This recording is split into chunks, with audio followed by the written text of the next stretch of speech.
ಬದುಕುವಂಥ ವ್ಯಕ್ತಿ ಆಗಿರಬೇಕು. ಇವೆಲ್ಲವುಗಳು ನೀನು ಮಾಡಿರುವಂಥದ್ದು ಮಾತ್ರವಲ್ಲ, ನಿನ್ನ ನೆರೆಯವನನ್ನು, ನಿನ್ನ ರೂಪದಲ್ಲಿಯೇ ಸೃಷ್ಟಿಸಲ್ಪಟ್ಟಂಥ ವ್ಯಕ್ತಿಯನ್ನು ನಿನ್ನನ್ನು ಪ್ರೀತಿಸಿಕೊಂಡಂತೆ ನೀನು ಕೂಡ ನಿನ್ನ ನೆರೆಯವನನ್ನು ನೀನೇನು ಮಾಡಬೇಕು?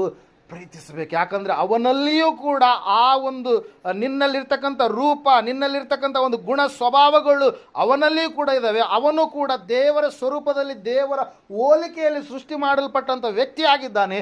ಅದಕ್ಕಾಗಿ ಅವನನ್ನು ನೀನು ನಿನ್ನನ್ನು ಯಾವ ರೀತಿಯಾಗಿ ಪ್ರೀತಿಸಿಕೊಳ್ತೀಯೋ ಅವನನ್ನು ಕೂಡ ಅದೇ ರೀತಿಯಾಗಿ ಪ್ರೀತಿಸಬೇಕು ಎನ್ನುವಂಥ ಈ ಮಾತುಗಳನ್ನು ತಿಳಿಸ್ತಾ ಇದ್ದಾರೆ ಪ್ರೇರೆ. ಹಲ್ಲೆಲೂಯಾ. ಈ ವ್ಯಕ್ತಿ ಹೇಳ್ತಾ ಇದ್ದಾನೆ, ಅಯ್ಯೋ ನಾನು ಅವೆಲ್ಲವುಗಳಿಗೆ ಸರಿಯಾಗಿ ನಾನು ನಡೆದುಕೊಂಡಿದ್ದೇನೆ. ಹಲ್ಲೆಲೂಯಾ. Praise lord. ಇಲ್ಲಿ ನಾವು ನೋಡ್ತಾ ಇದ್ದ ಪ್ರೇರೆ, ದೇವ್ರ ವಾಕ್ಯ ಹೇಳುತ್ತೆ, ಸತ್ಯವೇದ ಹೇಳುತ್ತೆ ಸ್ಪಷ್ಟವಾಗಿ. ಏನಂತ ಹೇಳಂತಂದ್ರೆ, ಸ್ವಾಮಿಯ ಬಳಿಗೆ ಆ ವ್ಯಕ್ತಿ ಬಂದು ಪ್ರಶ್ನೆ ಕೇಳಿರುವಂಥದ್ದು ನಿಜ. ಪ್ರಶ್ನೆಗೆ ಉತ್ತರವನ್ನು ಸ್ವಾಮಿ ಕೊಟ್ಟಾಗ ಆ ವ್ಯಕ್ತಿ ಹೇಳ್ತಾ ಇದ್ದಾನೆ, ನಾನು ಎಲ್ಲವಕ್ಕೂ ಸರಿಯಾಗಿ ನಾನು ಏನು ಮಾಡಿದ್ದೇನೆ?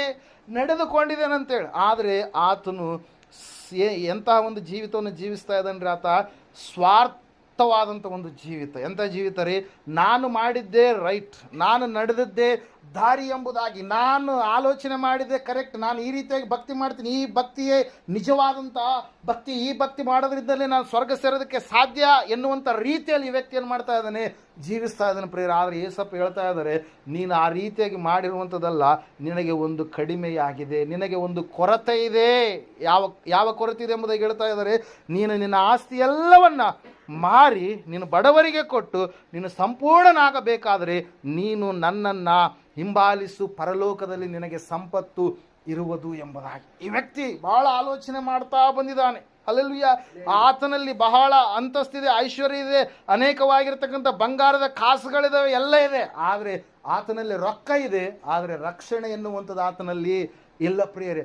ಆತನಿಗೆ ಭೂಮಿ ಎಷ್ಟೋ ಇದೆ, ಆದರೆ ಭಕ್ತಿ ಎನ್ನುವಂಥದ್ದು ಆತನಲ್ಲಿ ಇಲ್ಲ. ಆತನಿಗೆ ಲೋಕದ ಆಡಂಬರದ ಜೀವಿತ ಇದೆ, ಆತ್ಮೀಯ ಜೀವಿತ ಏನಂತೇಳಿ ಆತನಿಗೆ ಗೊತ್ತಿಲ್ಲ ಪ್ರೇರಿಲ್ಲ. ನಾವು ನೋಡ್ತಾ ಇದ್ದೇವೆ, ದೇವ್ರ ವಾಕ್ಯ ಹೇಳ್ತಾ, ಸತ್ಯವೇದ ಹೇಳ್ತಾ ಇದೆ, ಯೇಸು ಆತನಿಗೆ ಒಂದೇ ಮಾತನ್ನು ಹೇಳ್ತಾ ಇದ್ದಾರೆ. ಏನಂತೇಳಿ? ಅವೆಲ್ಲವುಗಳನ್ನು ಬದಿಗೊತ್ತಿ ನೀನು ಮೊದಲು ನನ್ನನ್ನು ಹಿಂಬಾಲಿಸು. ಹಲ್ಲೆಲೂಯಾ. Praise the Lord. ಯೇಸುವನ್ನು ಹಿಂಬಾಲಿಸುವಾಗ ಮಾತ್ರ ನಾವು ನಿತ್ಯ ಜೀವವನ್ನು ಪಡೆದುಕೊಳ್ಳೋದಕ್ಕೆ ಸಾಧ್ಯವಾಗುತ್ತೆ ಪ್ರಿಯರೇ. ದೇವರ ವಾಕ್ಯದಲ್ಲಿ ನಾವು ನೋಡುವಾಗ ಸತ್ಯವೇದ ಈ ರೀತಿಯಾಗಿ ಹೇಳ್ತಾ ಇದೆ. 3ನೇ ಅಧ್ಯಾಯ ಯೋಹಾನ ಬರೆದ ಸುವಾರ್ತೆ 16ನೇ ವಚನವನ್ನು ನಾವು ನೋಡುವಾಗ, ದೇವರು ಲೋಕದ ಮೇಲೆ ಎಷ್ಟೋ ಪ್ರೀತಿಯನ್ನಿಟ್ಟು ತನ್ನ ಒಬ್ಬನೇ ಮಗನನ್ನು ಕೊಟ್ಟನು, ಆತನನ್ನು ನಂಬುವ ಒಬ್ಬನಾದರೂ ಅಂತ ಹೇಳುತ್ತೆ ವಾಕ್ಯ. ಏನಂತ ಹೇಳ್ರಿ? ಆತನನ್ನು ನಂಬುವ ಒಬ್ಬನಾದರೂ ನಾಶವಾಗದೆ ಎಲ್ಲರೂ ನಿತ್ಯ ಜೀವವನ್ನು ಪಡೆಯಬೇಕೆಂದು ಆತನನ್ನು ಕೊಟ್ಟನೆಂಬುದಾಗಿ. ಪ್ರತಿಯೊಬ್ಬ ವ್ಯಕ್ತಿ ಸ್ವರ್ಗ ಸೇರಬೇಕಾದರೆ ಯೇಸು ಕ್ರಿಸ್ತನ ಮೂಲಕವಾಗಿ